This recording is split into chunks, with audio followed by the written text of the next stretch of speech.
Hello everyone, जय हिंद। Welcome to Jha sir academy for IAS. Guys, यहाँ पे आपको सिविल सर्विसेज की प्रिपरेशन कराई जाती है और हेल्प की जाती है कि आपको किस तरीके से प्रिपेयर करना है। यहाँ पे आपको आपकी प्रिपरेशन को एनहांस करने के लिए कुछ फ्री कंटेंट्स प्रोवाइड किए जाते हैं आपकी प्रिपरेशन के लिए। कहाँ पे आपको यूट्यूब प्लेलिस्ट में मिल जाएगा। आप यूट्यूब पे जब जाएंगे तो आपको वहाँ पे वेरियस प्लेलिस्ट अवेलेबल होंगी, जहाँ पे आपको जो डेली करंट अफेयर्स के लेक्चर्स अपलोड किए जाते हैं आपको उनकी प्रॉपर तरीके से प्लेलिस्ट अवेलेबल होगी। उसी के साथ साथ आपको मंथली प्लेलिस्ट भी मिलेगी करंट अफेयर्स की और ईयरली प्लेलिस्ट भी मिलेगी। और साथ ही जो करंट अफेयर्स डेली बेसिस पे आप लोगों को प्रोवाइड किए जाते हैं उन्हीं की फ्री ऑफ कॉस्ट आपको पीडीएफ्स भी दी जाती है हमारे टेलीग्राम चैनल पे। सो गाइज, अगर आपने टेलीग्राम चैनल ज्वाइन नहीं किया है तो तुरंत डिस्क्रिप्शन बॉक्स में जाइए, वहां पे आपको लिंक प्रोवाइडेड होगा जहां से आप हमारे चैनल को ज्वाइन कर सकते हैं और वहां से आप हमारी सारी पीडीएफ्स का एक्सेस ले सकते हैं। और उसी के साथ साथ गाइज, आप लोगों के लिए एक बहुत ही अच्छा इनिशिएटिव स्टार्ट किया गया है मेंस के प्रीवियस ईयर क्वेश्चन एनालिसिस का। आपको आपके लिए डेली बेसिस पर एनालिसिस किया जाता है और उसकी आप लोगों को प्लेलिस्ट प्रोवाइडेड है हमारे यूट्यूब चैनल पे ही। अलग अलग पेपर में प्रोवाइडेड है आप लोगों के कन्वीनियंस के लिए, GS1, GS2, GS3 and GS4 की। उसी के साथ साथ आप लोगों के लिए जीएस के अलग अलग सब्जेक्ट्स की भी प्लेलिस्ट अवेलेबल है। इकोनॉमिक्स है जैसे सीसैट की आप लोगों के पास प्लेलिस्ट होगी और हिस्ट्री की भी प्लेलिस्ट आपको मिल जाएगी जो कि बिल्कुल फ्री होगी, वो आपको यूट्यूब पे ही अवेलेबल होगी। और इन्हीं प्लेलिस्ट में साथ ही साथ नए नए कंटेंट्स भी रेगुलर बेसिस पे ऐड ऑन किए जाएंगे, जिसके लिए आप लोगों को झा सर अकेडमी को रेगुलरली फॉलो करना है और अपनी प्रिपरेशन को एनहांस करना है, राइट। और उसी के साथ साथ गाइज, कुछ पेड कोर्सेज भी हैं जो आप लोगों के लिए लाए गए हैं Jha sir academy for IAS के द्वारा, जो जिन पेड कोर्सेज को झा सर खुद पर्सनली मेंटोर करते हैं, खुद उसको रिलेट करते हैं। जैसे कि जीएस का प्री प्लस मेंस बैच है गाइस, बिल्कुल जीरो से तैयारी करवाई जा रही है। झा सर खुद तैयारी करवाते हैं, पर्सनल गाइडेंस आपको दी जाती है, प्रॉपर तरीके से आपको अटेंशन प्रोवाइड की जाती है और बिल्कुल बेसिक से आपको तैयारी करवाई जा रही है आपकी प्रिपरेशन को एनहांस करने के लिए, राइट। तो आप इन कोर्सेज को भी जरूर ज्वाइन कीजिए। जैसे कि एक मेंस का भी आंसर राइटिंग का टेस्ट सीरीज बैच चल रहा है और प्रीलिम्स का भी टेस्ट सीरीज कोर्स चल रहा है गाइज, जो आपको हमारी ऐप पे टेस्ट सीरीज प्रोवाइड की जाएंगी। 10,000 क्वेश्चंस की आपको प्रैक्टिस कराई जाएगी। वो 10,000 क्वेश्चंस आपको कहाँ पे अवेलेबल होंगे? Jha sir academy for IAS की वेबसाइट पे भी अवेलेबल है और हमारा एक ऐप भी है Jha sir academy for IAS. आप अगर डालेंगे तो प्ले स्टोर से आपको वो ऐप मिल जाएगी, आप उसको डाउनलोड कर सकते हैं। वहाँ पे आपको प्रीलिम्स की टेस्ट सीरीज का एक्सेस भी मिल जाएगा और उसी के साथ साथ इतनी बेहतरीन ऐप है कि आपको वहाँ पे स्टडी टूल्स भी अवेलेबल हैं कि आपकी जो स्टडी है आप उसको ट्रैक कर सकते हैं कि आप कितना टाइम इफेक्टिवली स्टडी कर रहे हैं। तो इस ऐप को गाइज ज़रूर ज्वाइन कीजिएगा, डाउनलोड कीजिएगा और वेबसाइट भी अवेलेबल है। उस वेबसाइट पे भी आप जाके सब कुछ एक्सेस कर सकते हैं जो कि ऐप पे अवेलेबल है, right. So guys, Jha sir academy को रेगुलरली फॉलो करते रहिएगा।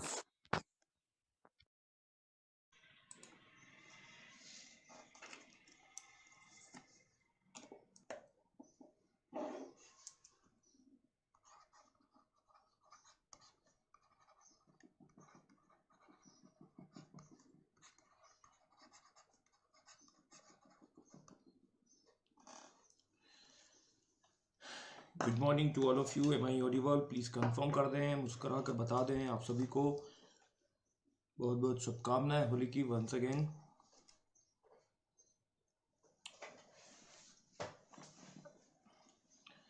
yesterday I was actually waiting for the link but थोड़ा सा मिल नहीं पाया, तो कोई बात नहीं, चलो ठीक है। गुड मॉर्निंग, नमस्कार, अभिनंदन है आप सभी का। आज के इस क्लास में आज हम बात करने वाले हैं फिरोज शाह तुगलक की। और फिरोज शाह तुगलक जो है वो क्या करने वाले हैं, इसका एक background we have already seen. ठीक है, मेरी आवाज़ आ रही है तो प्लीज़ कंफर्म कर दें। Good morning Ajit ji, good morning Rajveer ji. Rajveer ji, I am very good, I hope आप भी बहुत अच्छे होंगे और रंग बिरंगे होंगे।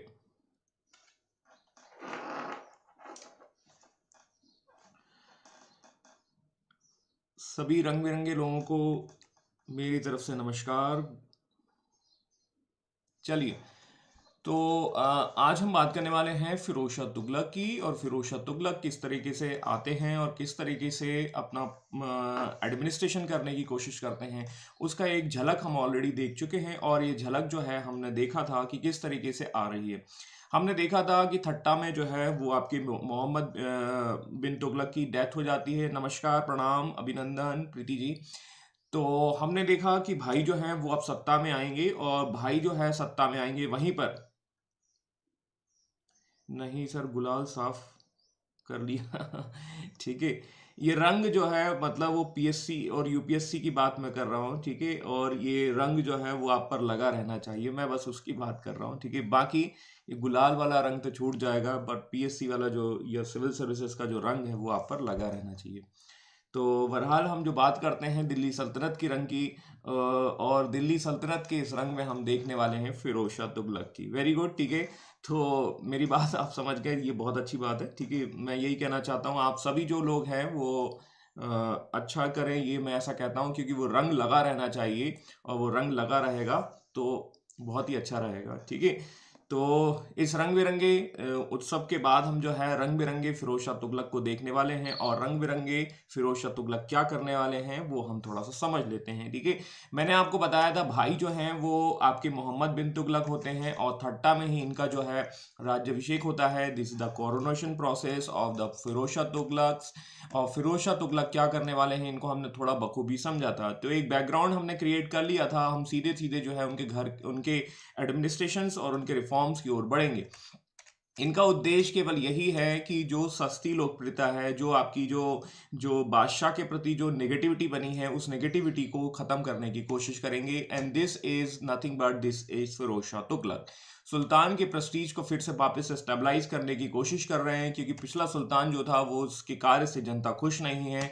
जनता खुश नहीं है तो वो सामाजिक कल्याण के काम करेगा, और सामाजिक कल्याण के काम ऐसे करेगा जिसकी वजह से लोग जो है इस इनके द्वारा रिफॉर्म्स किए जाएंगे, और जिसकी वजह से ट्रेजरी पर प्रभाव पड़ेगा। और ट्रेजरी पर जब प्रभाव पड़ेगा तो we will find out this is another reasons, this is the reasons of the decline of the Delhi सल्तनत। एंड दिल्ली सल्तनत is going to fall down, ठीक है। एंड जो हमने सल्तनत के टाइम पे या इस चैप्टर तुगलक के स्टार्टिंग में हमने देखा था कि there was a transaction period, है ना। ये क्या है, एक ट्रांजेक्शन पीरियड है, अप भी जाएगा और डाउन भी जाएगा। तो ये वही टाइम है। राजकोष खाली होने के अन्य कारण ये भी हैं कि जो कुछ है उसी को बचाने की कोशिश की, और जो टैक्स इन्होंने कोई इम्पोज नहीं किए बल्कि उनको कम कर दिया गया। And this is cause of the decline of the Delhi सल्तनत। दिल्ली सल्तनत के पतन के पीछे ये सारे कारण आपको देखने को मिलेंगे, ठीक है। तो इनके जो ये जो रीजन हो रहे हैं, ये जो अभी हमने एक समरी वे में तो समझ लिया है।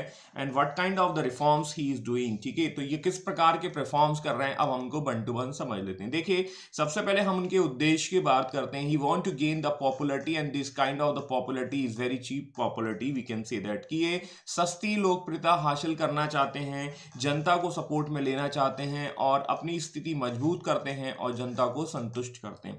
ही want to satisfy the public because the previous sultan was not much capable to do like this, ठीक है। And the public is very much angry with the previous kings, and he was nothing but he was the brother of the Firoz Shah Tughlaq. ये कोई और नहीं थे, उनके भाई थे। तो जनता को बखूबी विश्वास था कि शायद ये भी ऐसा कुछ ना करते। तो यहां पर थोड़ा सा सिचुएशन ऐसा बनता है कि कुछ गड़बड़ हो सकता है, इसीलिए ये ऐसा करने की कोशिश करते हैं। तो इनके कामों से समझने की कोशिश करते हैं, how he is getting this popularity and how he is getting the strong positions by doing this, ठीक है। सबसे पहले ये राज्य में स्थापित करना चाहते हैं, राज्य में शांति व्यवस्था स्थापित करना चाहते हैं, अपनी स्थिति मजबूत करना चाहते हैं, पॉपुलर होना चाहते हैं। ये इनका काम हो जाएगा। सबसे पहले इन्होंने कोशिश की कि जनता से समर्थन प्राप्ति का प्रयास किया। देखिए, seeking the sympathy and the support. अच्छे दिन आएंगे, आप सभी लोगों को अच्छे दिन आएंगे, आप सभी लोगों को 30 रुपए का पेट्रोल मिलेगा, आप सबके अकाउंट में 15-15 लाख रुपए आएंगे। This is nothing but this is a kind of the sympathy, and he was the person, he was doing this kind of the dialogues, ठीक है। और जब वो डायलॉग्स देने की कोशिश करते हैं, the public is going to attract toward the Firoz Shah Tughlaq. और जब ये वादे करेगा, जब ये बात करेगा, तो जनता जो है वो समर्थन की ओर जाएगी, और सहानुभूति की एक लहर जो है वो आपको देखने को मिल मिल जाएगी। करेक्ट है, लोगों के ऋण माफ कर दिए जाएंगे। हम आपका जो है 50 लाख का ऋण माफ कर देंगे, हम आपका 50,000 का जो है वो ऋण माफ कर देंगे, सबके ऋण माफ कर दिए जाएंगे। दिस इज, अब याद करिए मैंने आपको पिछली बार पिछला देखा था तकावी ऋण, डू यू रिमेंबर? ठीक है, एंड तकावी ऋण is nothing but that is the loans related to the agriculture से रिलेटेड ये रोल हमने लिए थे। और मोहम्मद बिन तुगलक के टाइम पे ये हमने देखा था, और फिरोज शाह तुगलक के टाइम पे ये ऋण जो है वो माफ कर दिए जाएंगे, ऋण माफ कर दिए जाएंगे। क्यों? क्योंकि यहां पर फिरोज शाह तुगलक जो है वो जनता की सहानुभूति लेना चाहता है। बोला कितना लोन है? बोला कोई दिक्कत नहीं, हम जो है वो आपका, इसके अलावा the maximum people is related to the Muslim communities and he want to happy these peoples, वो लोगों को भी खुश करना चाहता है जो मुस्लिम कम्युनिटी से लोग हैं। इसीलिए वो क्या करता है, he is going to recognise letter, ठीक है, अपॉइंटमेंट लेटर या कह सकते हैं कि वहां से भी वो चीजें लेने की कोशिश करता है। इससे ये क्लियर समझ में आता है कि जो खलीफा है वो, सॉरी, जो मुस्लिम जनता है उसको ये खुश करने की कोशिश करते हैं। और देखते हैं क्या समझने की कोशिश करते हैं।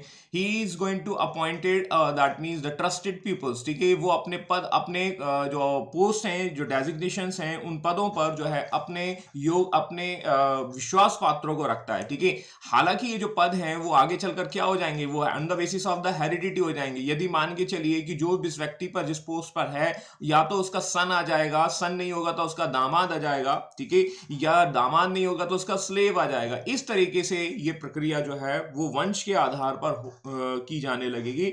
If you remembers we have seen the Iqta system, do you remember? ठीक है, Iqta system that was introduced by the Iltutmish ने आपको देखने को मिला था।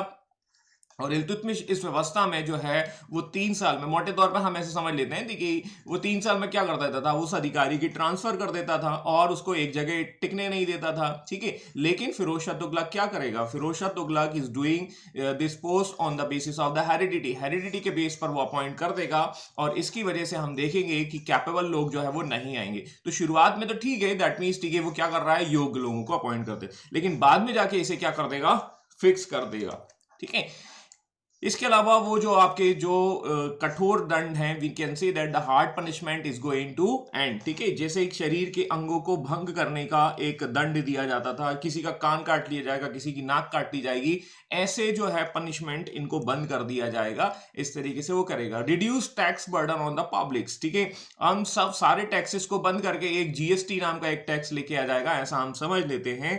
और वो सारे टैक्स बंद कर एक सिंगल टैक्स का कंसेप्ट दिया जाएगा। कौन ये देने वाला कौन होगा, ये फिरोज शाह तुगलक के रिफॉर्म्स होंगे। इस तरीके से हम समझ सकते हैं।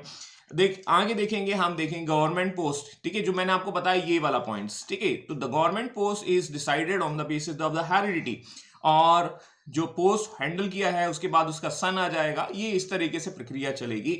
तो आप देख रहे हैं कि आगे चलकर जो है क्या वो कैपेबल्स लोग आ पाएंगे, क्या वो उसमें कह सकते हैं योग्य व्यक्ति आएंगे। और जब पोस्ट पर हम देखते हैं कि एक नाकारा आ जाएगा, तो नाकारा जब आएगा और वो भ्रष्टाचार या करप्शन करेगा, in such condition we will see, हम देखेंगे कि यहाँ पर जो है कहीं ना कहीं जो है इनके पतन की एक बैकग्राउंड रखी जा रही है। ठीक है, ये इस तरीके से हम समझ सकते हैं।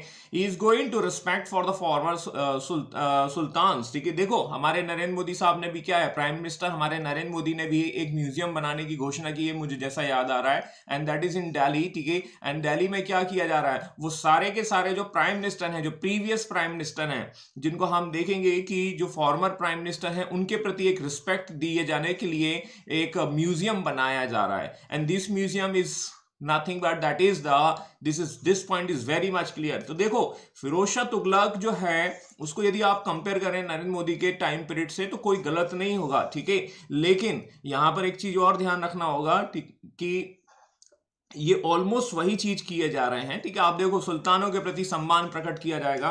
ये म्यूजियम के बारे में शायद आपको पता होगा, करंट अफेयर्स वगैरह में आपने सुना होगा। तो रिस्पेक्ट फॉर द फॉर्मल सुल्तान, ठीक है, इस तरीके से लोगों को सपोर्ट करने की कोशिश कर रहा है। देखो यहां से सरकारी वर्ग खुश हो गया, यहां से जनता खुश हो गई। यहां पर क्या हो गया, जो आपका देखने को मिलेगा, जो पनिशमेंट है, चोर है या जो थीव है या कह सकते हैं जो एक्यूज है, उसको कहीं ना कहीं दिया जा रहा है। इसके अलावा हम देखेंगे कि वो कैपेबल लोग जो विश्वास पात्र हैं, ठीक है, जो उनके विश्वासी हैं उन्हीं लोगों को अपॉइंटमेंट दी जा रही है, जैसे कुमार विश्वास के साथ कर दिया गया, बहुत ज्यादा विश्वासी हैं, ठीक है। इसके अलावा हम देखेंगे, ये देखो अब यहां से क्या है, द प्रीवियस सुल्तान का मतलब है भाई जो कि जो दूसरी पार्टी के लोग हैं या दूसरे जो सुल्तान है भाई, मान के चलिए स्लेव रहे होंगे और जो मान के चलिए खिलजी रहे होंगे या जो तुगलक में ऊपर रहेंगे, उनको भी तो हमें संबोध लेना होगा।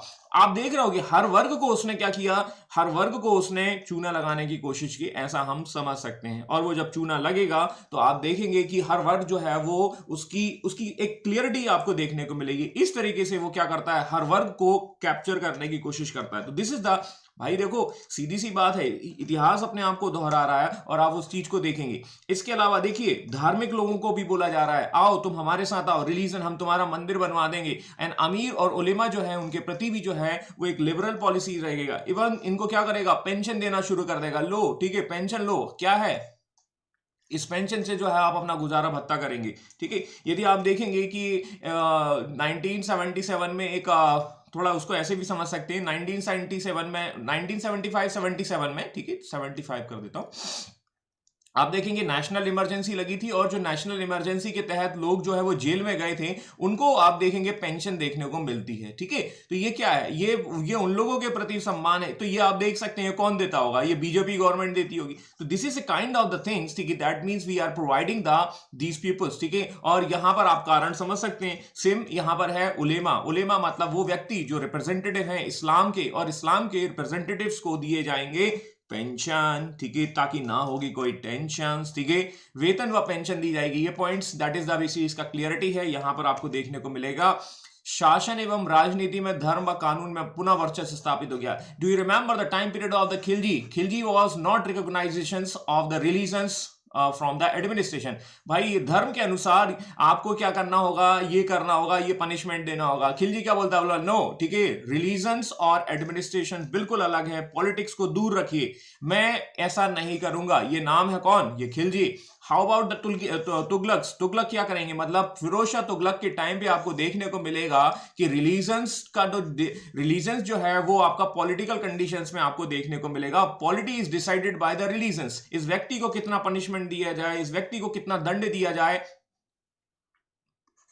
ये कौन डिसाइड करेगा, ये आपका रिलीजन डिसाइड करेगा। और फिर से हम देखते हैं there are dominations in the governance, in the politics and the religions and law was restored. इसीलिए हम देखते हैं कि फिर से जो है रिलीजन भारी हो चुका है और रिलीजन्स की बात आ जाएगी, करेक्ट है। तो मंदिर वहीं बनाएंगे, ठीक है, आप वैसा आप समझ सकते हैं। देखो कुछ नहीं है, ठीक है। इसके अलावा रिलीजियस पॉलिसीज में हम देखेंगे he was very, that means ठीक है, हाइपोक्रेसिस, या मतलब कह सकते हैं कि वो कट्टर व्यक्ति है, ठीक है। और धर्मनिरपेक्षता के स्थान पर वो धर्मतंत्र की स्थापना करेगा, दैट मींस ठीक है theocracy in place of the secularism, ठीक है। वो देखो पिछले सुल्तान क्या थे, जैसे आप यदि देखेंगे खिलजी की बात कर लें तो खिलजी के टाइम पे हमने देखा था सेकुलर कंट्रीज आपको देखने को मिल रहा है, ठीक है, मतलब इतना ज्यादा वो नहीं है। लेकिन यहां पर क्या है, इस्लाम के रिप्रेजेंटेटिव के तौर पर फिरोज शाह तुगलक करेगा कि क्या है धर्म आपका, बोला आपने धर्म हिंदू है, बोला को नहीं, इसको पकड़ो, इसको पकड़ के इस पर टैक्स लगाओ, कौन सा लगाओ, बोला जजिया टैक्स लगाओ, ठीक है। वी कैन से दैट कि ये कौन है, ये ब्राह्मण है, बोला नहीं इस पर भी टैक्स लगाओ। तो वो देखेगा नहीं कि कौन ब्राह्मण है, कौन आपका दूसरे वर्ग से है, कौन दूसरे वर्ग से है, ठीक है, वो सीधे सीधे टैक्स लगाएगा। And he is follow the theocracy, मतलब धर्म को स्थापित करेगा, ना केवल पॉलिटिक्स में बल्कि हम देखेंगे बाकी चीजों में भी उसे वो चीज देखने को मिलेगी। तो वी कैन से दैट कि रिलीजन्स जो है वो प्रायोरिटी पर आ रहा है, पॉलिटिक्स के साथ आ रहा है, और ये चीजें आपको देखने को मिली। वो स्वयं को बोलता है he consider himself as a orthodox Sunni, I am nothing but, that means I am Sunni. Sunni और शिया आप जानते होंगे। और दूसरा हम देखते हैं कि इसकी वजह से, इसकी नीतियों की वजह से दोनों के दोनों धर्म के लोग जो है वो शिकार बनेंगे, ठीक है। क्योंकि क्या होगा कि देखो इसमें ऐसा है कि कट्टरता को फॉलो किया जाएगा, लेकिन बाकी धर्म पर जो है वो आपको एक्सप्लॉयटेशंस देखने को मिलेंगे। हिंदुओं को इस्लाम स्वीकार करने के लिए एक तरह से कह सकते हैं कि फोर्स किया जाएगा, और जब फोर्स किया जाएगा तो हम देखेंगे कि यहां पर जो है वो जजिया कर आपको देखने को मिलेगा। जजिया कर that is impose on the Brahmin communities, ठीक है, it was the first time, ठीक है, in the time of the Firoz Shah Tughlaq, ठीक है। आगे हम देखते हैं कि मुस्लिम स्त्रियों को नियमों का पालन करने के लिए किया जाता है। तो आप ऐसे समझ लीजिए कि वो कट्टरता को रिप्रेजेंट कर रहा है, ठीक है। तो ये इस तरीके से हम देख सकते हैं। और ये टैक्स क्या है, बोला ये टैक्स जो है वो इस्लाम विरोधी है। I am going I am going to abolish this tax, ठीक है। देखिए प्रशासन और एडमिनिस्ट्रेशन यदि रिलीजन देखने लगे तो क्या होने वाला है, ठीक है। आप देख सकते हैं कि आपका ट्रेजरी इंपैक्ट होगा, और ट्रेजरी इंपैक्ट होगा तो आपकी इकोनॉमिक कंडीशन डाउन होगी, और जब इकोनॉमिक कंडीशन डाउन होगी तो आपका एम्पायर तो डाउन होना ही है, ठीक है। We have already discuss equal to E theory, ठीक है, and this theory is all very much applicable on the time of the Firoz Shah Tughlaq, ठीक है। और he is going to abolish many anti Islam tax, केवल 4 टैक्स को ही बचने देता है, वो अभी हम आगे डिस्कस करेंगे, ठीक है। And he is going to impose the jizya tax, ठीक है, जो मैंने अभी आपको बताया था। जजिया किस पर लगाया जाता है? जजिया जो है वो आपके नॉन मुस्लिम्स पर लगाया जाता है, ठीक है। तुम कौन हो? बोला हिंदू है। बोला तुम्हें जजिया टैक्स देना होगा। अरे बोले हम तो ब्राह्मण है। बोला हमारा नहीं लगता है, ठीक है, हम समाज में सबसे ऊपर आते हैं, वर्ण में आते हैं। अरे नहीं, तुम्हारा भी लगेगा। And this was the time of the Firoz Shah Tughlaq. Firoz Shah Tughlaq is doing this kind of the things to the end. He is going to impose the jizya tax on the Brahmins as well. तो ये थोड़ी सी कहानी आपको देखने को मिलेगी कि वो इस चीज की परवाह नहीं कर रहा है, ठीक है। तो रिफॉर्म्स कुछ पॉजिटिव हो रहे हैं, ठीक है, कुछ आप देख रहे हैं कि वो आपको एक रिलीजियस का प्रभाव देखने को मिलेगा। एडमिनिस्ट्रेटिव रिफॉर्म्स के तहत हम देखेंगे राजस्व और व्यवस्था। अब देखो ये एबॉलिश ऑफ द तकावी ऋण, भाई जब सारे टैक्स खत्म कर दिए तो तकावी ऋण बोला नहीं इसको भी खत्म करो। ये किसान क्रेडिट कार्ड योजना है, इसको भी खत्म कर दीजिए, ठीक है। इसके अलावा he is going to start, ठीक है, to control the corruption as well. सरकारी कर्मचारियों की सैलरी बढ़ा दो भाई, ताकि ये लोग जो है वो गड़बड़ ना करें, और ताकि जब ये गड़बड़ ना करेंगे तो we will find out that means कि they are working very honestly, ताकि वे ईमानदारी से काम करें। कर्मचारियों के वेतन इन्होंने बढ़ा दिए, ठीक है साहब, इनका हो जाएगा। इसके अलावा tax was fix on the basis of the production, ठीक है, उत्पादन के आधार पर। याद करिए, देखिए खिलजी ने क्या किया था, Khilji was doing the measurements, ठीक है, मेजरमेंट्स कर रहा था, और हमने एक विस्वा नाम की इकाई देखी थी, और विस्वा नाम की यूनिट का यूज किया जा रहा था। लेकिन ये उत्पादन के आधार पर जो है वो कर को टैक्स को इंपोज करने की कोशिश करेंगे। तो दिस वॉज द, और ये टैक्सेस को खत्म करके केवल 4 ही टैक्स वसूलता है, जिसमें आपके खराज, ज़कात, जजिया और खुम्स ही होंगे। तो ये 4 ही टैक्स हमें थोड़ा सा समझने होंगे। इसके अलावा बहुत सारे टैक्स हैं, लेकिन ये 4 ही आपको टैक्स देखने को मिलेंगे। किसके टाइम पर? आप फिरोज शाह तुगलक के टाइम पे। तो अब ये टैक्स को हम थोड़ा सा डिस्कस कर लेते हैं। खराज क्या होता है? Kharaj is nothing but that is the land revenue tax, ठीक है, दैट इज खराज जो हो जाएगा। ज़कात, zakat is a kind of the religious tax, एक प्रकार का धार्मिक कर होगा, but it is that is going to consider by the Muslims community, Muslims community के द्वारा वसूला जाने वाला टैक्स होगा। जजिया आप लोगों को पता ही होगा, गैर मुस्लिम पर लगाया गया धार्मिक कर। If you have remembered who is going to impose the first times in the jizya, सबसे पहले जजिया टैक्स किसके लगाया जा रहा है? कौन सा मुस्लिम रूलर था? Do you remember? जल्दी से बताइए कमेंट बॉक्स में कमेंट कर। खुम्स क्या है? लूट का हिस्सा, और लूट के हिस्से में खुम्स की दर को हमने देखा था, and it was change by the Alauddin Khilji. During the time of Alauddin Khilji we have seen the khums tax was change, मतलब खुम्स के करों की दर को चेंज किया गया था। बताइए जजिया कर सबसे पहले किसने लगाया था? कमेंट बॉक्स में करें कमेंट।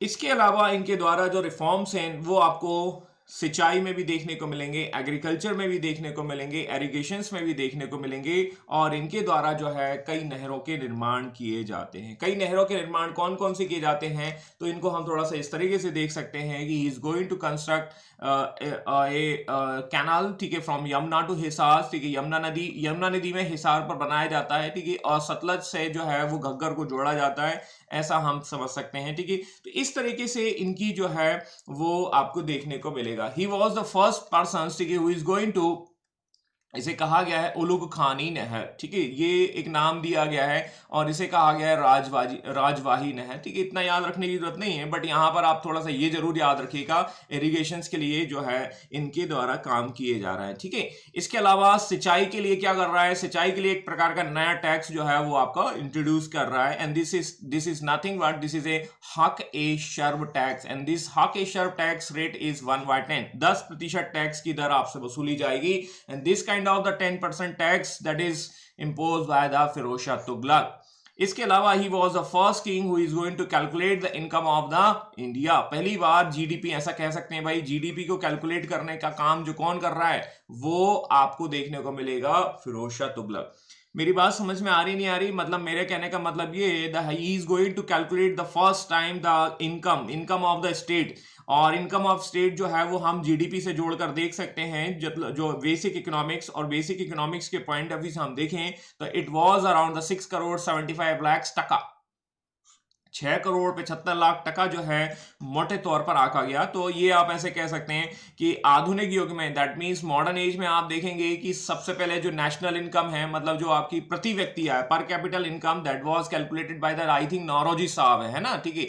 और नौरोजी साहब ये बताने की कोशिश करेंगे मॉडर्न हिस्ट्री में, है ना, थोड़ा सा ऐसे समझ लीजिए। लेकिन यदि हम देखें कि सबसे पहले जीडीपी कैलकुलेशन या स्टेट का कैलकुलेशन जो है that is related to the, तो सबसे पहले आपको देखने को मिलेगा फिरोज शाह तुगलक। समझ में आया कि नहीं आया? ठीक है, तो this is the very much, ठीक है, मतलब ये आप समझ सकते हैं कि इकोनॉमिक्स से जुड़े हुए भी शासक हैं।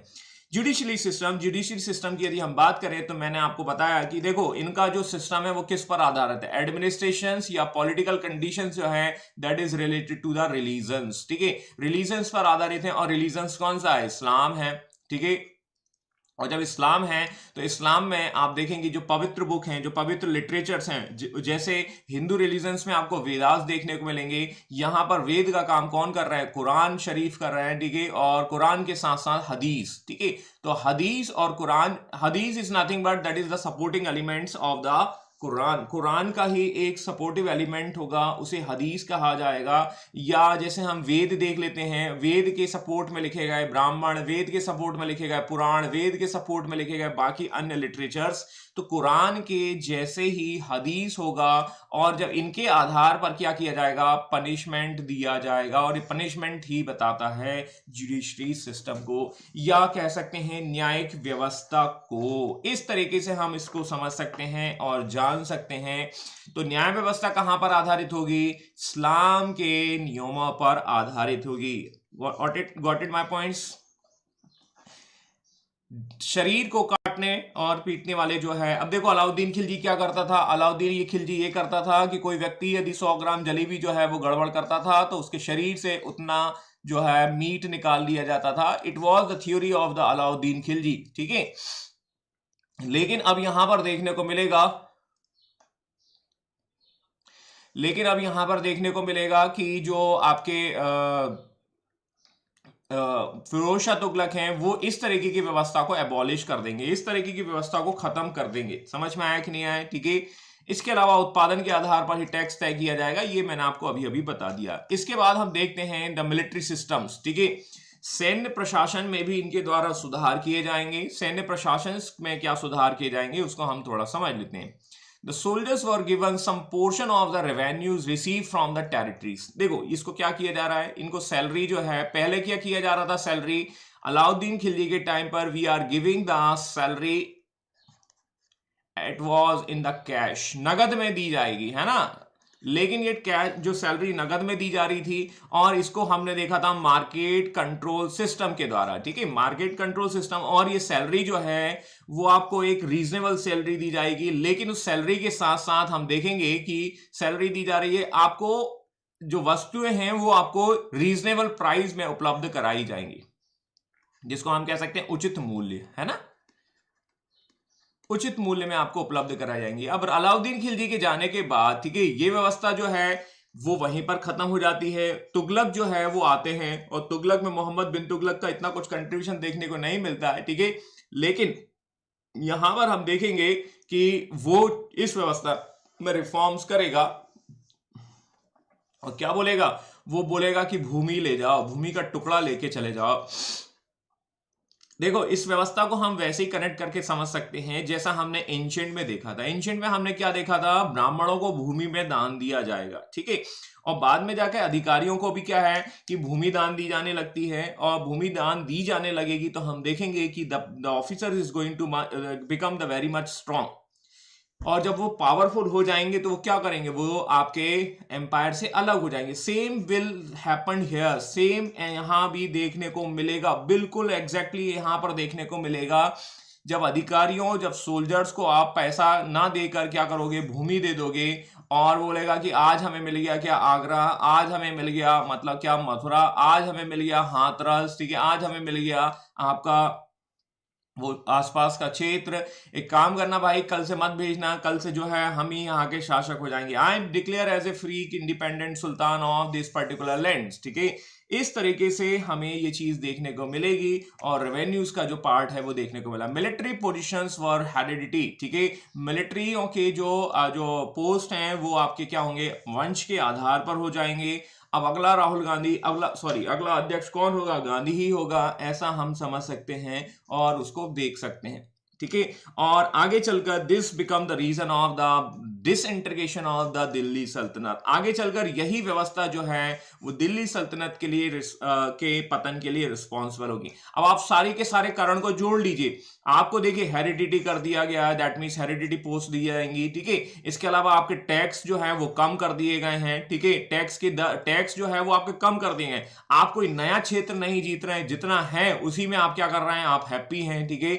तो जब आप उसी क्षेत्र को बचाने में लगे रहेंगे, आप जो है मोहम्मद बिन तुगलक का रायता साफ करने की ओर लगे रहेंगे, तो क्या होगा, यहां पर इकोनॉमिक कंडीशंस आपकी जो है वो प्रभावित होंगी। And we will observe disintegration of the Delhi सल्तनत in the time of the Firoz Shah Tughlaq.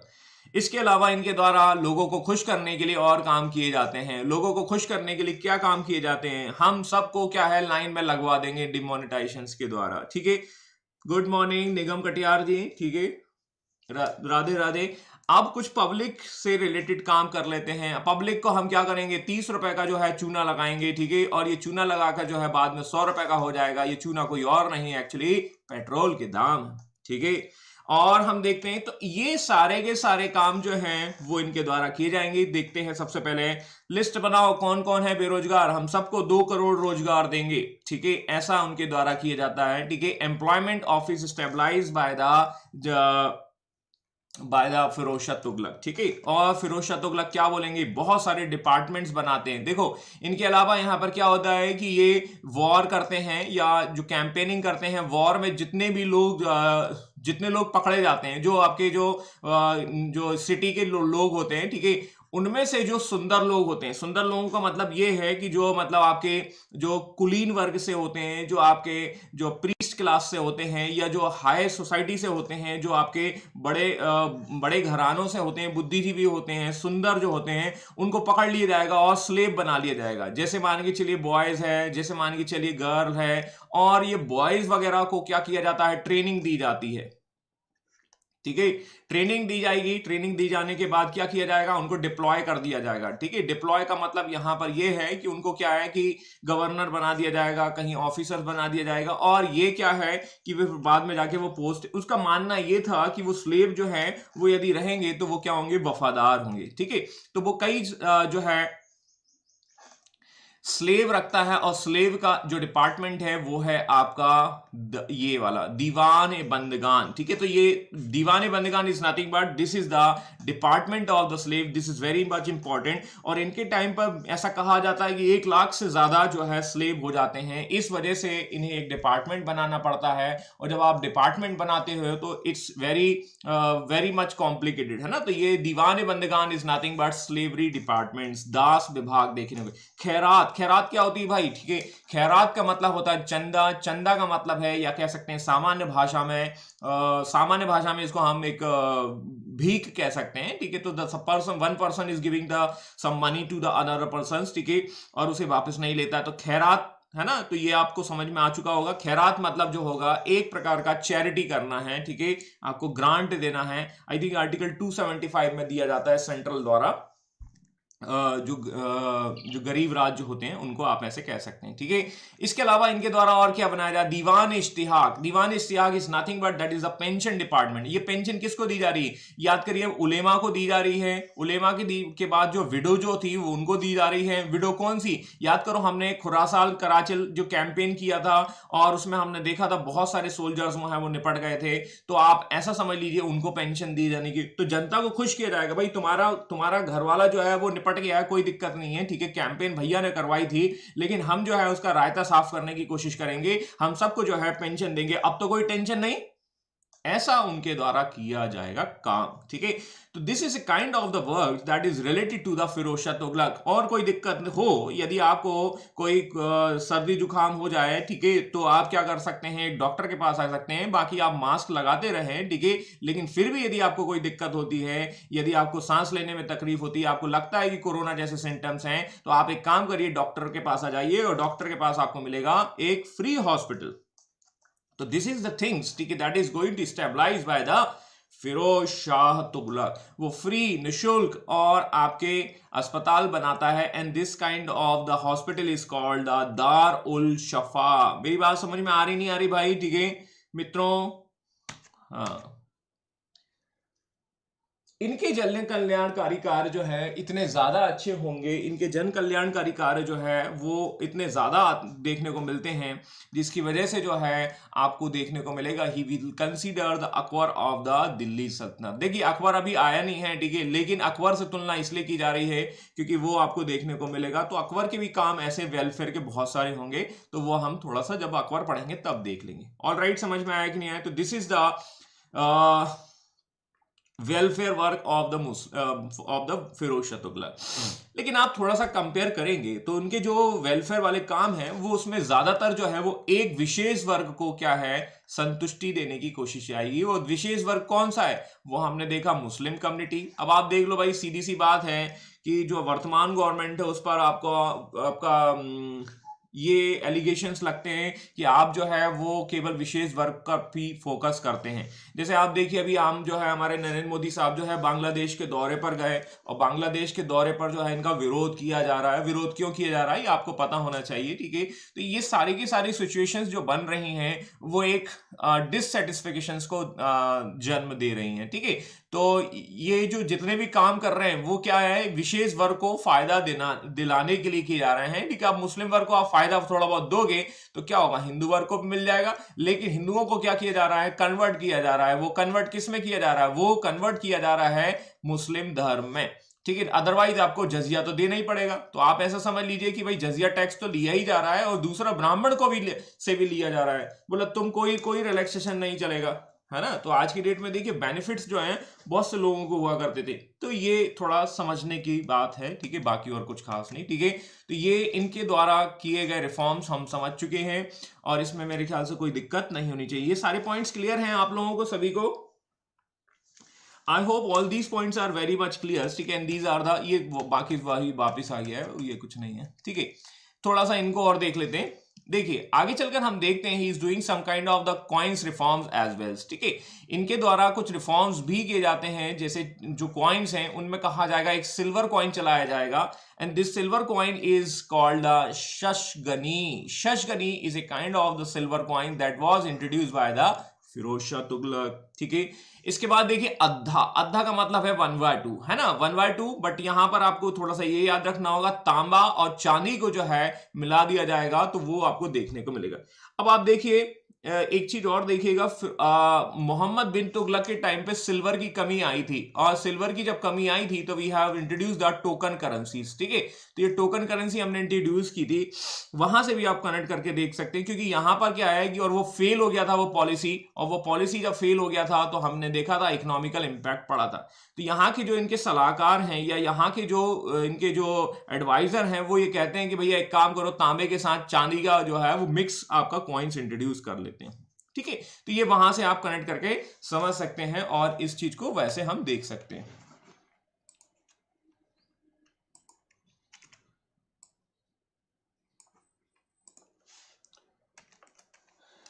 ठीक है, तो इसके बाद हम देखते हैं कि ये जो फर्स्ट पर्सन होता है जो जीडीपी कैलकुलेट करता है, ये हम ऑलरेडी देख चुके हैं। जीडीपी हमने देखा था 6 लाख, ठीक है, that is 75% of the total income of the states, ठीक है। ये थोड़ा थोड़ा देख लीजिए। अब मोहम्मद बिन तुगलक क्या करता है? मोहम्मद बिन तुगलक जो है वो आपके जितने भी जो उसके स्टेट्स होते हैं लेकिन उस पर जो है वो कैंपेन करता है। तो यहां पर सिंध और बंगाल सैनिकों पर अभियान करता है किंतु वो ज्यादा सक्सेस नहीं होता है, ठीक है। सिंध कहां पर है? Sindh is the part of the Punjab, Punjab is the part of the Pakistan. और इसी समय एक प्रथा जो है वो प्रचलित हो जाती है, कहावत बन जाती है कि एक देख शेख प्रथा का कमाल। शेख प्रथा का कमाल का मतलब है कि यहां पर जो है सिंध वाला एरिया जो है उसको जीतने चला था मोहम्मद बिन तुगलक। देख शेख प्रथा का कमाल, एक तुगलक मर गया और दूसरे को जरा संभाल। ये एक तुगलक मर गया कौन है? This is nothing but Mohammad bin Tughlaq. तो भैया मर चुके हैं और भैया को जरा संभालो, और भैया को जरा संभालो का मतलब है फिरोज शाह तुगलक को जरा संभालो। तो एक तो मर चुका है जिसका नाम है मोहम्मद बिन तुगलक, है ना, और एक को संभालो मतलब फिरोज शाह तुगलक को संभालो। और ये संभलते नहीं है, और जब संभलते नहीं है तो he will died in the Sindh area. ये भी जो है निपट जाएंगे, कहां पर? आपको देखने को मिलेंगे सिंध वाले एरिया में। तो ये है कहानी फिरोज शाह तुगलक की, और फिरोज शाह तुगलक की कहावत जो है वो काफी फेमस हो जाती है, देख शेख प्रथा का कमाल, एक तुगलक मर गया और दूसरे को जरा संभाल। ठीक है, तो ये आप समझ चुके होंगे और ये समझ भी चुके होंगे फिरोज शाह तुगलक के काम को। लेकिन इनके काम को कुछ और थोड़ा देख लेते हैं। दैट मीन जो आर्किटेक्चर से रिलेटेड होते हैं, he was very much interested to construct a new city. जैसे प्रधानमंत्री नरेंद्र मोदी सरकार की एक योजना है स्मार्ट सिटी योजना, तो ये भी देख लो, ये भी वही है। मैं आपको क्लियर कह रहा हूं, फिरोज शाह तुगलक जो है वो कोई और नहीं, हमारे नरेंद्र मोदी साहब है। लेकिन आगे थोड़ा सा ध्यान भी रखिएगा, Firoz Shah Tughlaq was the responsible of the decline of the Delhi सल्तनत। ठीक है, आगे क्या होगा ये मैं कह नहीं रहा हूं, लेकिन आप मेरा इशारा समझ चुके होंगे। हर जगह विद्रोह हो रहे हैं और विद्रोह के क्या कारण है ये आपको पता होने चाहिए। ठीक है, इनके द्वारा बहुत सारे नगर बनाए जाते हैं, उन नगर को हम थोड़ा सा देख लेते हैं। ये एक फतेहाबाद नाम का एक शहर बसाते हैं, and this Fatehabad is nothing but that is in the Haryana. और ये जो है इनका सन होता है उसकी मेमोरी में, उसके मतलब मेमोरी में इनको बताया जाता है। जौनपुर, जौनपुर क्या है भाई? Jaunpur is nothing but that is called the memory of the Juna Khan. और जूना खान कौन है? हमारा भैया। ठीक है, और ये भैया कौन था? ये भैया कोई और नहीं, हमारा मोहम्मद बिन तुगलक ही था। ठीक है, तो भैया की याद में बना दिया हमने यहाँ पर। ठीक है, एक जौनपुर। ठीक है, और जौनपुर जो है आपको यूपी में देखने को मिलेगा। ठीक है, this is the very famous. ठीक है, और आई थिंक बनारस के पास मिलता है आपको, है ना, जौनपुर। ठीक है, इसके अलावा ये मिर्जापुर से भी जोड़कर आप देख सकते हैं। मिर्जापुर तो देखे ही होगे आप। ठीक है, चिंटू भैया, मंटू भैया, चिंटू भैया, ठीक है, वो आते हैं और वो जौनपुर में जाके वो लड़ाई झगड़ा करते हैं। ये तो आपने देखा ही होगा होली के दिन। ठीक है, वो लड़ाई करते हैं और बहुत सारी कहानी आपको देखने को मिलती है। ठीक है, तो जौनपुर आपको समझ में आ चुका होगा। And this is the Firoz Shah Kotla. Firoz Shah Kotla is nothing but this is a kind of the, एक प्रकार का ये आजकल स्टेडियम भी आपको देखने को मिलेगा। Stadium that is in the Delhi, Firoz Shah Kotla stadium, you will find it in the Delhi. And I think इसका नया नाम है आपका अर्जुन सिंह, नहीं अर्जुन सिंह नहीं है, ये नया नाम है आपका वो अरुण जेटली। ठीक है, Arun Jaitley cricket stadium, you will find out Firoz Shah Kotla. हालांकि फिरोज शाह कोटला जो है वो स्टेडियम है वो इसके पास होगा, है ना, ये ऐसा हम समझ सकते हैं। तो ये क्या है, इन्होंने एक महल बनवाया है। तो he was much interested in the slave, बहुत सारे दासों में मतलब इनका मतलब इंटरेस्ट होता है, नगर बनाने में इनका इंटरेस्ट होता है। तो इन सबको ये स्मार्ट सिटी बनाने की कोशिश करता है, और स्मार्ट सिटी में हम देखते हैं फिरोज शाह कोटला, जौनपुर, फतेहाबाद और भी बहुत सारे बनाते हैं। जैसे फिरोजपुर से हिसार। ठीक है, फिरोजपुर जो हिसार है जो ये आपको देखने को मिलेगा, that is in the Punjab area. Hisar I think Haryana में आपको देखने को मिलेगा। ठीक है, तो ये देख लीजिएगा। अब ये है उसका फिरोज शाह कोटला, ये वाला भाग, द अशोकियन पिलर्स। ठीक है, इसको थोड़ा ऐसे समझ सकते हैं। एक देखिए, एक रूलर था जिसका नाम हमने मौर्यन में देखा था, और मौर्य में वो रूलर था अशोक। ठीक है, और अशोक का काम आपको पता है, ही इज दैट मीन्स बहुत सारे इंस्क्रिप्शन लिखवाता है। ठीक है, और inscription is nothing but that is अभिलेख। और ये अभिलेख जो है वो पिलर इंस्क्रिप्शन है। पिलर इंस्क्रिप्शन समझ गए, मतलब आपके स्तंभ अभिलेख है। ठीक है, और ये जो है वो आपको यहां दिखाई दे रहा है। ठीक है, जो मैंने यहां पर इस तरीके से किया। तो ये पिलर जो है वो कहां देखने को मिलेगा? You will find out in the Topara. Topara जो है हरियाणा में देखने को मिलेगा, और टोपारा में था ये, लेकिन अब हम टोपारा से उठाकर इसे कहां लेके आ गए? दिल्ली लेकर आ गए, और इसीलिए इसे कहा जाने लगा Delhi Topara inscription. And this Delhi Topara is related to the Ashoka and the Firoz Shah Tughlaq. Got it my points? बादशाह है, सुल्तान है, उसने बोला कि भाई ये वाला जो है वो पिलर लेके चलो, ये अच्छा लग रहा है, हमारे जो है महल में हम इसको लगाएंगे, और ये महल में ये लगवाते हैं, और ये महल जो है आपको दिल्ली में देखने को मिलेगा। तो यमुनानगर डिस्ट्रिक्ट के अंतर्गत आता है Topara and shifted from the Topara blessed, ये आप ऐसा समझ सकते हैं। ये आपको ऑलरेडी हम डिस्कस कर चुके हैं डिटेल में, ठीक है। इसके अलावा हम देखते हैं दूसरा एक और आता है, वो है आपका ये वाला पिलर भी हम देखेंगे। ये आपको क्लियर समझ में आ रहा होगा, दिस इज द पिलर्स, ठीक है। And this pillar is shifted from the Meerut, है ना, मेरे बिल्कुल पीछे पीछे आपको दिखाई दे रहा होगा। और आप देखेंगे कि यहां पर जो है वो ये वाला भी जो है वो आपको देखने को मिलेगा। तो ये दो आपको याद रखना होगा। इनका संबंध जो है अशोक के साथ साथ फिरोज शाह तुगलक से भी संबंधित है। गॉट इट माय पॉइंट्स, ठीक है। Thank you Rajveer ji for your confirmation. ये आप सभी को समझ में आ चुका होगा और इससे आपको चीजें क्लियरिटी हो गई होंगी। तो इतिहास अपने आप को दोहरा रहा है, यहाँ पर पिलर जो है अपने आप को दोहरा रहे हैं, और ये पिलर जो है किस तरीके से आपको देखने को मिलेंगे ये हमने समझ लिया है, सीख लिया है, ठीक है। आगे बढ़ते हैं। ये तो हमने देख ही लिया है नहरों का निर्माण, ठीक है। आगे हम देखते हैं, एक और समझ लीजिए, कुतुब मीनार, ठीक है। Do you remember Qutub Minar? Qutub Minar हमने देखा था, और Qutub Minar that was started by the Qutubuddin Aibak, है ना। और उसके बाद ये कंप्लीट किसने करवाया था? इल्तुतमिश ने करवाया था। और उसके बाद इस पर रिकंस्ट्रक्शन करवाएंगे फिरोज शाह तुगलक, ठीक है। तो ये आप ऐसा समझ लीजिए भाई, फिरोज शाह तुगलक ने कुतुब मीनार से भी इनका कनेक्शन जुड़ा हुआ है। तो अभी तक इसमें कोई समस्या हो तो बताइए, सारी की सारे पॉइंट्स क्लियर है कि नहीं?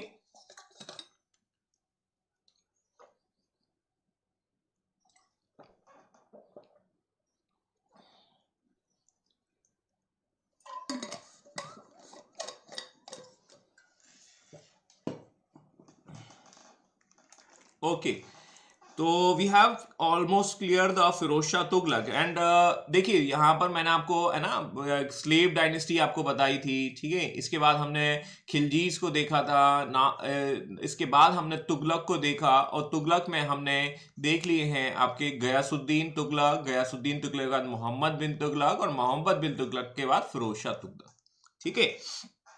तो ऑलमोस्ट जो इस डायनेस्टीज के जो मेजर किंग्स हैं वी हैव ऑलरेडी कवर।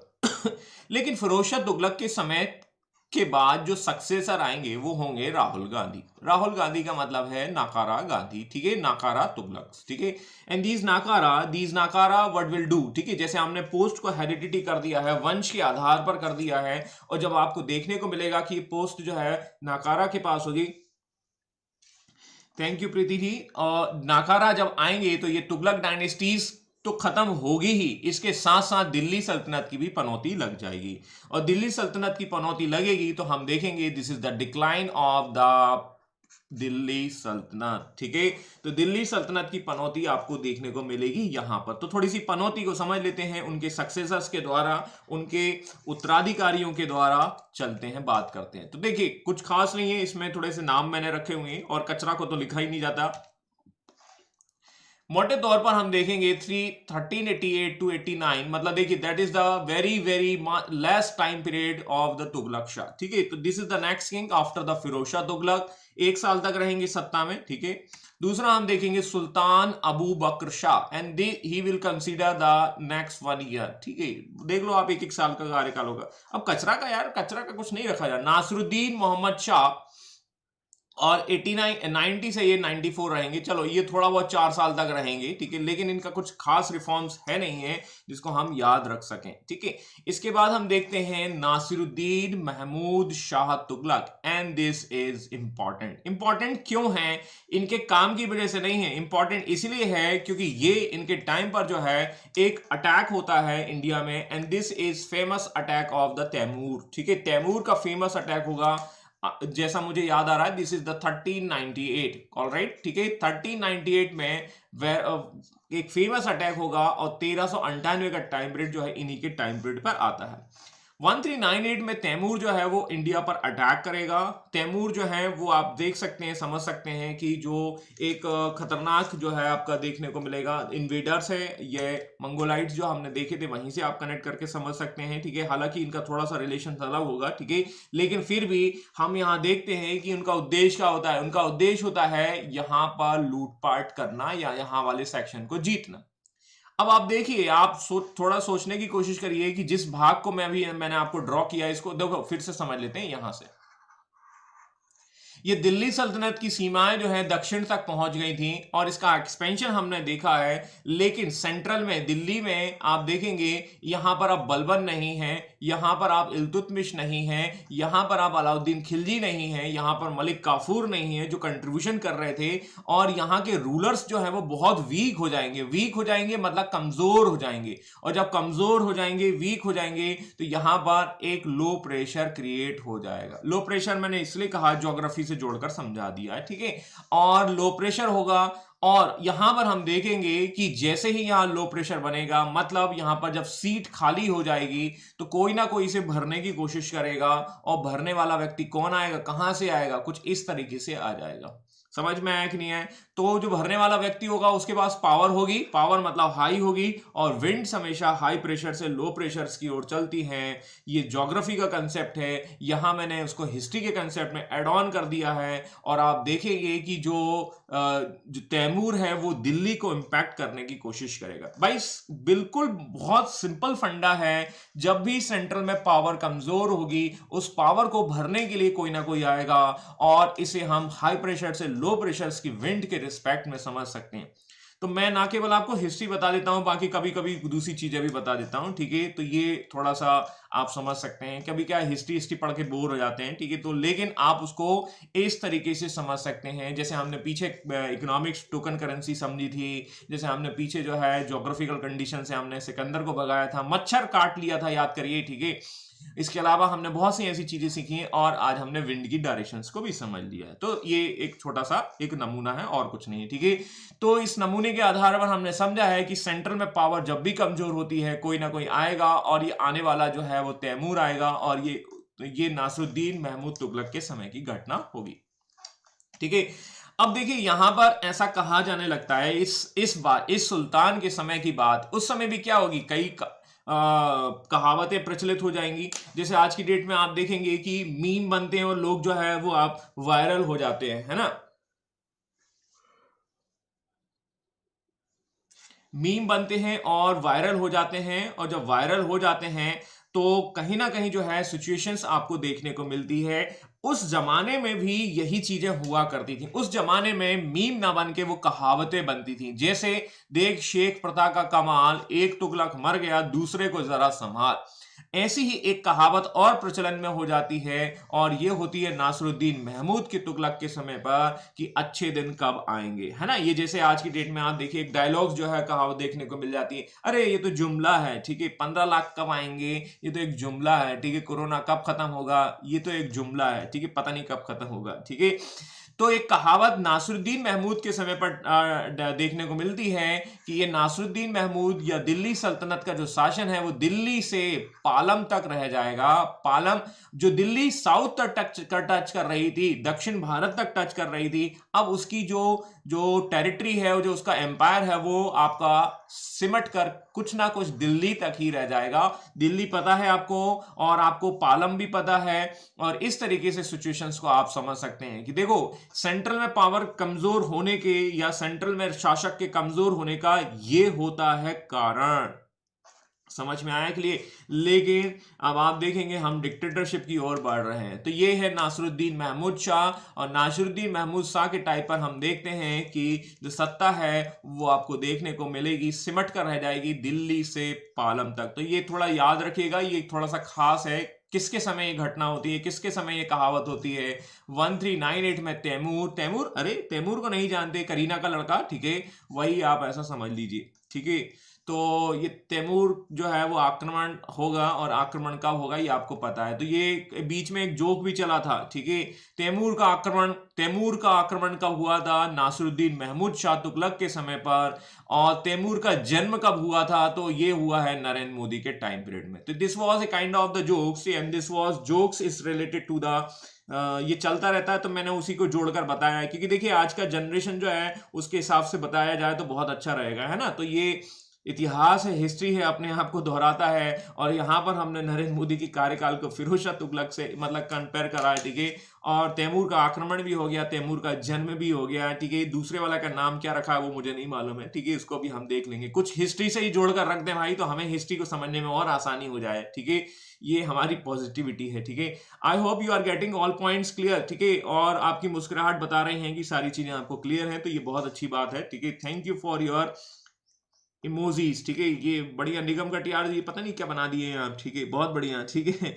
और अब देखो यहाँ पर तैमूर का जन्म हो चुका है, मेरा मतलब है तैमूर का आक्रमण हो चुका है, ठीक है। और अब तैमूर का जब आक्रमण होता है और दिल्ली में, तो यहाँ पर हम देखते हैं कि इस चीज को, वैक्यूम को भरने की कोशिश की जाएगी सैयद के द्वारा। अब देखो सैयद जो है वो खास तो नहीं है, बट थोड़ा सा मैं आपको बता देता हूं एक सिनारियो के थ्रू, ठीक है। और सिनारियो जो है वो किस तरीके से आपको देखने को मिलेगा। देखो ये सिनारियो ये है तुगलक, और तुगलक में हमने देखा है नासिरुद्दीन महमूद को, ठीक है। मैं थोड़ा इस तरीके से बता देता हूं, ठीक है। अब नासिरुद्दीन महमूद जो होता है, ये होता है नॉर्थ वेस्ट इंडिया का सूबेदार। इंडिया में आपको आने के लिए रास्ता कहां से आएगा, आप इंडिया में कहां आएंगे, कैसे आएंगे? इंडियन सब कॉन्टिनेंट में आपकी एंट्री जो है वो नॉर्थ वेस्ट डायरेक्शन से ही होती है। और जब नॉर्थ वेस्ट डायरेक्शन से होगी तो तैमूर जो है वो क्या करने वाले हैं, वो तैमूर जो है वो खिज्र खान को जो है अपने साथ मिला लेंगे। ये खिज्र खान हमारा केके है, ऐसा समझ लीजिए, ठीक है। और ये खिज्र खान जो है वो क्या करेगा, सपोर्ट करेगा किसको, तैमूर को, ठीक है। और जब वो तैमूर को सपोर्ट करेगा तो क्या करेगा, आगे चलकर वो क्या करेगा, तुगलक डायनेस्टीज को रिप्लेस कर देगा। Tughlaq dynasties is replace by the Syed dynasty. और इस तरीके से हम समझ सकते हैं कि सैयद वंश जो है सत्ता में आ जाते हैं। लेकिन ये जो है वो खिज्र खान जो है वो थोड़े से कडप्पा टाइप से ही होते हैं। कडप्पा टाइप्स का मतलब ये है कि ये भी जो है वो अपने आप को एक स्लेव मानते हैं या दास मानते हैं, ऐसा आप समझ लीजिए, ठीक है। तो ये भी क्या होते हैं, बहुत सिंपल है, रिप्रेजेंटेटिव, अपने आप को रिप्रेजेंटेटिव बताते हैं। और ये कहते हैं कि हम जो है दिल्ली सल्तनत में बैठेंगे तो, लेकिन दिल्ली सल्तनत में हम सुल्तान नहीं कहे जाएंगे। हम सुल्तान ना होकर हम क्या होंगे, हम जो है वो रिप्रेजेंटेटिव होंगे किसके, तैमूर के, या तैमूर के बाद उसके बेटे के, ठीक है। तो तैमूर अभी जन्म हुआ है, इसका बेटे का नाम जो होगा उसका नाम होगा शाहरुख खान, नाम तो सुना ही होगा, ठीक है। तो इसको हम ऐसे समझ सकते हैं, जस्ट टू अंडरस्टैंड, ठीक है। हालांकि यहाँ पर शाहरुख खान ऑलरेडी उपलब्ध हैं, ठीक है, लेकिन ये तैमूर का जो बेटा होगा उसका नाम होगा शाहरुख। और खिजर खान अपने आप को ये बोलते हैं कि I will be the representative of the SRK, और मेरा काम क्या है, केवल उसको टैक्स देना, उसको केवल पैसे भेजना। ये एक तरह से प्रक्रिया हमें देखने को मिलेगी। थोड़ा थोड़ा सा इनके बारे में समझ लेते हैं। सैयद वंश में हम देखेंगे आई थिंक इसका PDF अभी आपको नहीं मिला है, ये PDF मैं अभी आपको भेज दूंगा, ठीक है। तो ये खिज्र खान दिल्ली पर आक्रमण करने का उसको एक मिल जाता है। खिज्र खान का प्रवेश एक नए वंश की शुरुआत होती है, ये जब आपको पता है, इसमें कोई दिक्कत। इसमें ये 4 आएंगे, चिंटू पिंटू टिंकू, ठीक है। ये चिंटू पिंटू टिंकू और जो है वो आपको 14 से 21, ठीक है, 34, ठीक है, 34 से 45, 45 से 51, ठीक है। खिज्र खान, मुबारक शाह, मोहम्मद शाह और अलाउद्दीन शाह, ठीक है। तो ये 2-4 रूलर्स आपको थोड़े बहुत देखने को मिलेंगे। और ये रूलर्स क्या करेंगे, ये वापस दिल्ली सल्तनत को यूनाइटेड करने की कोशिश करते हैं। यूनाइटेड का मतलब है, this is nothing but, this is the good example of article number 1। we need to create Delhi Sultanate once again as a article number 1 as we have seen in the previous rulers, जैसा कि हम पिछले शासकों में समझ चुके हैं। Previous rulers क्या कर रहे थे, प्रीवियस रूलर्स जो है वो दिल्ली का एक्सपेंशन कर रहे थे, दिल्ली का विस्तार कर रहे थे। और ये काम जो है खिज्र खान कर पाएंगे या नहीं कर पाएंगे ये तो समय ही बताएगा, लेकिन इनसे ना हो पाएगा। मेरी बात समझ में आई कि नहीं आई, ठीक है। पेट्रोल के दाम वापस 30 रुपए पे आ जाएंगे ऐसा, या 50 भी आ जाएंगे, तो क्या कहा जाए, इनसे ना हो पाएगा, ठीक है। तो वैसा आप समझ सकते हैं। तो खिज्र खान जो है वो क्या करता है, अपने आप को रिप्रेजेंटेटिव बताता है, मुल्तान की सूबेदारी लेता है, ठीक है। और मुल्तान आपको पता है ये नॉर्थ वेस्ट डायरेक्शन में होता है। और इस तरीके से हम समझ सकते हैं, he is not accepting any kind of the title. वो अपने आप को कोई सुल्तान या ऐसी उपाधि नहीं देखता। मैंने आपको बताया ना, ये क्या है, कडप्पा की तरह हैं, और कडप्पा वाले ही हैं खिज्र खान, ठीक है। ना ही बेसिकली ये जो है वो अपना नाम डलवाते हैं, नाम लिखवाते हैं डीपी पर, डीपी मतलब क्वाइंस पर, ठीक है। और वो क्या करते हैं, वो तुगलकों का नाम ही रहने देते हैं और तुगलकों का नाम ही क्वाइंस पर चलने देते हैं। क्वाइंस हमने देखे थे, अद्धा, ठीक है, शंशकनी, ठीक है, ये हम ऐसे समझ सकते हैं। वो अपने आप को रैयत आला कहता है, मतलब ये कोई टाइटल नहीं है, वो एक रिप्रेजेंटेटिव के तरह काम कर रहा है, वो हम समझ लेंगे, ठीक है। और वो अपने आप को बोलता है कि I am the representative of the Shahrukh Khan, ठीक है, एसआरके का रिप्रेजेंटेटिव हूं। और वो एसआरके कौन है, तैमूर का ही बेटा या तैमूर का ही सक्सेसर होता है। तो ये कहानी है आपकी खिज्र खान की। उसके बाद मुबारक शाह, मुबारक शाह कुछ खास नहीं है, ठीक है, लेकिन ये अपने नाम के सिक्के चलवा देते हैं। और इनके समय पर जो है एक बुक मिलती है जिसका नाम है बिन सर हिंदी, दैट इज, ये बुक नहीं है, राइटर है। और तारीख मुबारक शाही जो है इनके द्वारा लिखी जाती है, और इसमें मुबारक शाह के बारे में ही बताया गया है, ऐसा हम समझ सकते हैं। ये बहुत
am I audible to all? पता नहीं इसको क्या हो गया।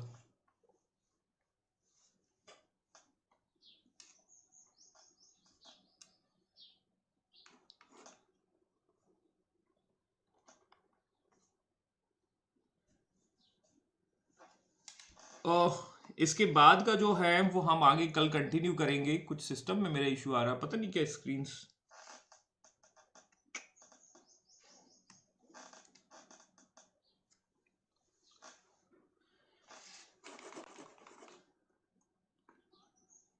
ओके, आपको सही दिख रहा है बट मुझे कुछ गड़बड़ हो रहा है यहाँ पर। Okay okay okay. तो आज की सभा को हम यहीं समाप्त करते हैं। कल मैं आपको ये पीडीएफ भेज दूंगा, और ये पीडीएफ भेजने के बाद जो है मैं आगे का सेशन कंटिन्यू कर दूंगा। तो ये आपका खिज्र खान खत्म हो जाता है। इसके बाद आपका खिज्र खान सैयद के बाद लोदीज आते हैं, और लोदीज थोड़ा बहुत देखेंगे, देन वी विल कंटिन्यू, हम थोड़ा सा आगे देख लेंगे, ठीक है। इसके बाद ये खिज्र खान, और इसके बाद अब इसके बाद हमें जो देखने को मिलेंगे वो हमें थोड़ा सा जाना है साउथ की डायनेस्टीज। और वो साउथ की डायनेस्टीज में हमें संगम और बहमनी, या जो आपके दक्कन के सुल्तान हैं, हम उन पर चर्चा करेंगे, ठीक है। तो आज की सभा हम यहीं समाप्त करते हैं। तब तक के लिए नमस्कार, सुरक्षित रहें, घर पर रहें, टेक केयर, बाय बाय। बाकी की कहानी को हम कंटिन्यू करेंगे बाद में।